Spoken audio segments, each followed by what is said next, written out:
Students, welcome back to my channel. कैसे हो आप सब? उम्मीद करती हूँ बेटा सभी अच्छे होंगे और अपना ख्याल भी रख रहे होंगे।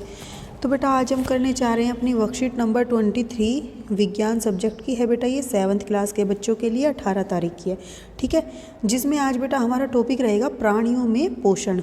ये हमारा चैप्टर चला हुआ है, उसमें आज हम अलग अलग छोटे छोटे टॉपिक्स हैं उनको जानेंगे, अच्छे से समझेंगे, ठीक है। तो चलिए स्टार्ट करते हैं। एक रोचक कहानी अमाशय की, ठीक है। यानी कि अमाशय मतलब हमारा जो पेट होता है। और अगर बेटा आपको मेरा समझाया हुआ पसंद आता है तो प्लीज़ वीडियो को लाइक शेयर ज़रूर कर दिया करो, ठीक है। तो देखो आपको यहाँ पर कुछ दिख रहा होगा, ये अमाशय की आकृति है, ठीक है। एक विलक्षण दुर्घटना द्वारा अमाशय की कार्य प्रणाली की खोज हुई, ठीक है। एक मतलब कि विलक्षण यानी कि जिसके कोई लक्षण दिखाई नहीं देते, उस तरीके के हमें लग नहीं रहा था ऐसी भी कोई दुर्घटना हो सकती है, उसके द्वारा अमाशय हमारे शरीर के अंदर होता है उसकी खोज हुई थी, ठीक है। कार्य प्रणाली की कि अमाशय किस तरीके से कार्य करता है। सन 1822 ईस्वी में एलिक्सस सेंट मोर्टिन नामक व्यक्ति गोली लगने के कारण बुरी तरह से घायल हुआ था। मतलब कि एक बेटा व्यक्ति था जिसका नाम क्या था, एलिक्सस सेंट मोर्टिन, ठीक है, मार्टिन। उस व्यक्ति को गोली लग गई थी तो वो बुरी तरीके से घायल हो गया था। उसको यहाँ पर गोली लगी थी, गोली से वक्ष, ठीक है, वक्ष मतलब होता है छाती, वक्ष क्षतिग्रस्त हो गया था, ठीक है। और अमाशय में एक छिद्र हो गया था और जो उसका उदर था बेटा यहाँ पर, उसमें एक छिद्र हो गया था। उसे विलियम ब्यूमोंट, ठीक है, विलियम ब्यूमोंट नामक अमेरिकी सैनिक चिकित्सक के पास ले जाया गया। चिकित्सक ने उसकी जान तो बचा ली परंतु वह अमाशय का छिद्र भली भांति बंद न कर सका, ठीक है। मतलब उसकी जान तो बचा ली लेकिन जो उसके अंदर ये अमाशय का छिद्र था उसको बंद नहीं कर पाया तथा उसने छिद्र को पट्टी से ढक दिया। फिर उसने क्या किया, उस छिद्र को पट्टी से ढक दिया। ब्यूमोंट को छिद्र में से अमाशय के अंदर झांकने का दुर्लभ अवसर प्राप्त हुआ। अब बेटा देखो इसमें छिद्र तो हो ही गया था, तो उसने क्या सोचा कि इसके अंदर से झांक कर देखता हूँ कि अमाशय के अंदर क्या क्या होता है। तो उसने कुछ रोचक प्रेक्षण किए इस बारे में, ठीक है। तो क्या क्या थे बेटा, ब्यूमोंट ने देखा कि अमाशय भोजन का मंथन कर रहा है, ठीक है। एक तरीके से ऐसे लगा लो बेटा जैसे मिक्सर के अंदर क्या होता है, हमारे भोजन जो क्या नाम है, जैसे मिक्सर जूसर होते हैं उसके अंदर हमारे जो फल फ्रूट डालते हैं उसका जूस निकलता है, वो क्या करता है उसको मिक्स करता है, अच्छे से उथल पुथल होती है उसमें। इसी तरीके से भोजन का भी मंथन होता है उसमें, ठीक है। उथल पुथल करके उसको क्या किया जाता है, पचाया जाता है। इसकी भित्ति से तरल स्रावित हो रहा था और इसकी जो भित्ति दीवारें थी उनसे क्या हो रहा था बेटा, एक तरल पदार्थ जो हमने पढ़ा था पाचक रस, वो स्रावित हो रहा था जो भोजन को क्या कर रहा था, पचा सकता था, उसके अंदर इतनी योग्यता थी। उसने यह भी देखा कि अमाशय क्षुद्रांत में तभी खुलता है जब अमाशय में भोजन का पाचन पूरा हो जाता है।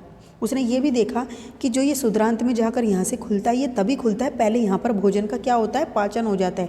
और जिसमें खासकर बेटा किसका पाचन हो जाता है, प्रोटीन का पाचन। अमाशय के अंदर क्या होता है, प्रोटीन का पाचन होता है ज़्यादातर, ठीक है, बाकी का क्षुद्रांत के अंदर होता है।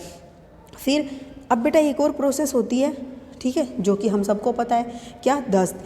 कई बार क्या होता है कि हमारे जब पेट खराब हो जाता है तो हमें क्या हो जाते हैं, दस्त लग जाते हैं। वह स्थिति जिसमें कभी कभी व्यक्ति को जल रूपी पतले मल के बार बार निष्कासन की आवश्यकता होती है, उसको क्या कहते हैं, उस स्थिति को दस्त कहते हैं, ठीक है। अब ये होती कैसे बेटा, यह संक्रमण, खाद्य विषाक्तता, ठीक है, अथवा अपच के कारण होते हैं। यानी कि हमारा भोजन क्या हो जाता है बेटा, पचता नहीं है, या फिर क्या होता है, विषाक्त हो जाता है। कोई जो मतलब खाना खाया वो हमें बासी भोजन खा लिया, उसमें बहुत सारे बैक्टीरिया वगैरह थे, उसकी वजह से हो जाता है। या फिर संक्रमण के कारण हो जाता है, कोई हमें मतलब किसी जीवाणु या सूक्ष्म जीवों के कारण हमें कोई बीमारी हो जाए तो उसमें ऐसा हो जाता है। जैसे कई बार तुम देखते होंगे फीवर हो जाता है और लूज मोशन हो जाते हैं, ठीक है। तो ये इन स्थितियों में होता है। अब भारत में विशेषकर बच्चों में यह अति सामान्य स्थिति है। अब बेटा भारत में तो ये मतलब कि एक साधारण सी एक तरीके से कह लो ये स्थिति होती है कि जब कभी भी किसी को लूज मोशन हो जाते हैं तो ये ज़्यादातर विशेषकर बच्चों में होता है, ठीक है। चरम अवस्था में यह घातक भी हो सकता है। अब बेटा जब चरम अवस्था मतलब जब अगर दस्त हैं, अगर वो बंद नहीं हो रही है, लूज मोशन मतलब स्टॉप नहीं हो रहा है, लगातार हो रहा है, तो इससे क्या हो जाता है, ये घातक सिद्ध हो सकता है उस व्यक्ति के लिए। इसका मुख्य कारण क्या है, शरीर में जल और लवण की अत्यधिक क्षति हो जाती है। लूज मोशन से क्या होता है बेटा, हमारे शरीर के अंदर जो भी जल की मात्रा होती है या खनिज लवण होते हैं उनकी क्या हो जाती है, कमी हो जाती है, ठीक है। इसे सहजता से नहीं टालना चाहिए। तो हमें जब हमें कभी भी लूज मोशन वगैरह हो या घर में किसी को होते हैं तो हमें उसे इतना इजी नहीं लेना चाहिए कि ये तो नॉर्मल सी बात है, ठीक है। उसका भी हमें ध्यान देना चाहिए। चिकित्सक के पास जाने से पूर्व ही रोगी को उबाल कर ठंडा किए जल में एक चुटकी नमक एवं चीनी घोलकर पिलाना चाहिए। ठीक है, और चिकित्सक के पास जाने से पहले ही रोगी को क्या करना चाहिए हमें, हम घर पर भी उसका इलाज कर सकते हैं। क्या कर सकते हैं, रोगी को उबाल कर ठंडा करके जल को दे सकते हैं और उस जल के अंदर क्या करेंगे, चुटकी नमक डालकर और एक चीनी घोलकर पिलाना चाहिए। उसे चुटकी भर उसमें नमक डालेंगे और चीनी डालेंगे, उसका घोल तैयार करके हम उस रोगी को पिला सकते हैं। ठीक है, तो ये घर पे रहकर उपाय किया जा सकता है बेटा। अगर हम जैसे कि अब ये स्थिति चली हुई है, इसमें हम बाहर नहीं जा सकते हर छोटी छोटी बातों के लिए डॉक्टर के पास, तो हम ऐसा कर सकते हैं। और इस घोल को क्या कहते हैं, जीवन रक्षक घोल या फिर ORS घोल। ठीक है, क्या कहते हैं, जीवन रक्षक घोल या ORS का घोल कहते हैं इसको। अब यहाँ पर एक नोट दिया गया है, जल रूपी मल के निष्कासन से किसी व्यक्ति के शरीर में होने वाली पानी की कमी को निर्जलीकरण कहा जाता है। अब बेटा देखो, जो जल रूपी मल का निष्कासन होता है किसी भी व्यक्ति के शरीर से, तो उसके वजह से हमारे शरीर में जो पानी की कमी हो जाती है, उस अवस्था को क्या कहा जाता है, निर्जलीकरण हो जाना। ठीक है, यानी कि पानी की कमी हो जाना। रोगी को नियमित रूप से जीवन रक्षक घोल देकर दस्त के दौरान शरीर के निर्जलीकरण को रोका जा सकता है। ठीक है, अब रोगी को नियमित रूप से हम क्या करें, जीवन रक्षक घोल दे देंगे। ठीक है, तो दस्त के दौरान शरीर से निर्जलीकरण जो हो रहा है बेटा, उसको रोका जा सकता है, यानी कि पानी की कमी को हम पूरा कर सकते हैं जब अगर हम उसको जीवन रक्षक घोल देते रहें समय समय पर तो। ठीक है, इस बात का आपको ध्यान रखना है। अब बेटा इसके क्वेश्चन आंसर करते हैं। फर्स्ट क्या है, ORS का अन्य नाम क्या है, तो आप क्या लिखोगे, ORS का अन्य नाम, ये काट के क्या लिख दोगे, जीवन रक्षक घोल है।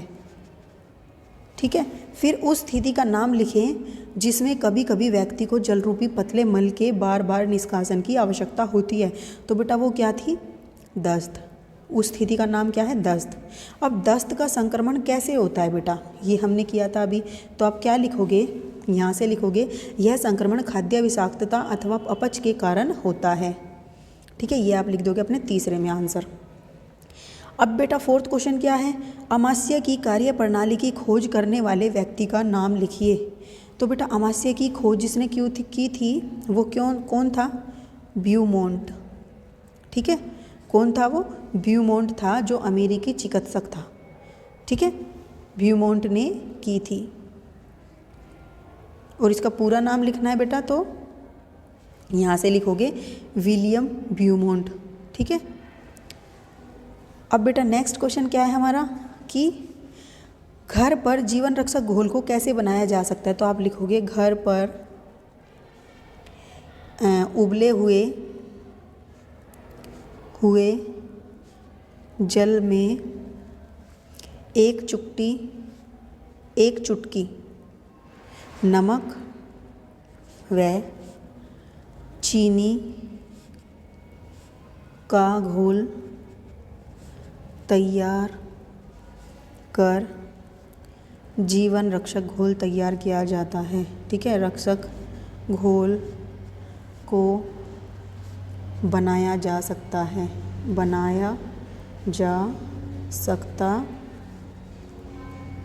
ठीक है, ये आप कर दोगे। तो ये थी बेटा आपकी आज की वर्कशीट। उम्मीद करती हूँ आपको अच्छे से समझ आई होगी। फिर भी कोई डाउट हो तो कमेंट बॉक्स में पूछ लेना। इस वीडियो में इतना ही, और अगर पसंद आई तो प्लीज़ वीडियो को लाइक शेयर जरूर कर देना। अपना नेक्स्ट टॉपिक हम अपनी नेक्स्ट वीडियो में करेंगे। तब तक के लिए ऐसे हंसते रहिए, मुस्कुराते रहिए, पढ़ते रहिए और आगे बढ़ते रहिए। Thank you.